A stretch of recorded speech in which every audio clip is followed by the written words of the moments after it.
बिस्मिल्लाहिर्रहमानिर्रहीम। जी, 5 दिसंबर 2025 को एक इंतहाई अफसोसनाक वाकया रिपोर्ट हुआ ज़िला कसूर में, थाना सदर कसूर की हद में, जहां पर एक खातून जिसकी उम्र तकरीबन 18 से 19 साल थी, उसने खुद सोजी की कोशिश की, खुद को आग लगाकर।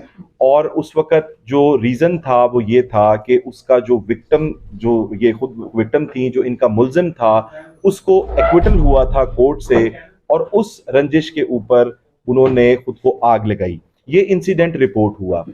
इस इंसिडेंट को रिपोर्ट होने के फौरन बाद जैसे ही मीडिया के अंदर ये बात आई, तो वहां पर बहुत सी खबरें आना शुरू हुई कि जी, चूंकि मुल्जिम जो है वो एक पुलिस वाला था, पुलिस ने अपने मेंबर को शायद कोई फायदा पहुंचाया था, जो विक्टिम थी उसको इंसाफ ना मिलने पर नाकिस तफ्तीश की वजह से, जिसकी वजह से दिल बर्दाश्ता होकर उसे खुदकुशी करनी पड़ी।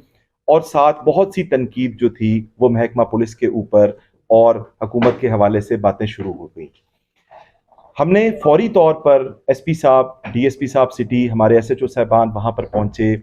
हमने उस बच्ची को फौरी तौर पर डीएचक्यू यहाँ पर मुंतकिल किया। यहाँ पे उसकी जो इब्तदाई तिब्बी इमदाद हुई, उसके बाद रेफ़र कर दिया गया जिना अस्पताल, जहाँ पे हमारी लेडी कांस्टेबल, हमारी पुलिस अब तक उसके साथ मौजूद है। अल्लाह ताला उसको ज़िंदगी दे। इस पर एक फैक्ट फाइंडिंग इंक्वायरी की गई। सीएम साहिबा ने इसके ऊपर नोटिस लिया।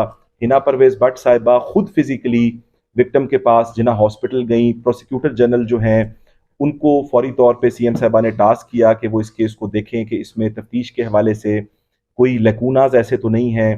प्लस ये कि आईजी साहब और हमारे आरपीओ साहब, पूरी हरारकी जो थी वो फौरी तौर पर हरकत में आ गए।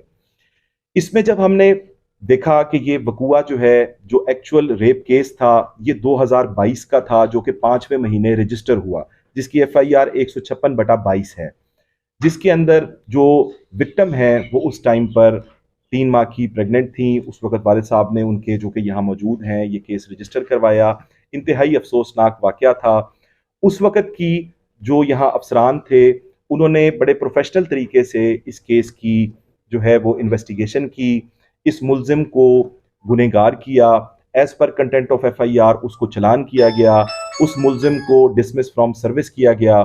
उसके बाद जो जब बच्चे की डिलीवरी हुई तो उसका डीएनए, उस मुल्जिम का डीएनए, विक्टिम का डीएनए पीएफएसए में फिजिकली करवाया गया।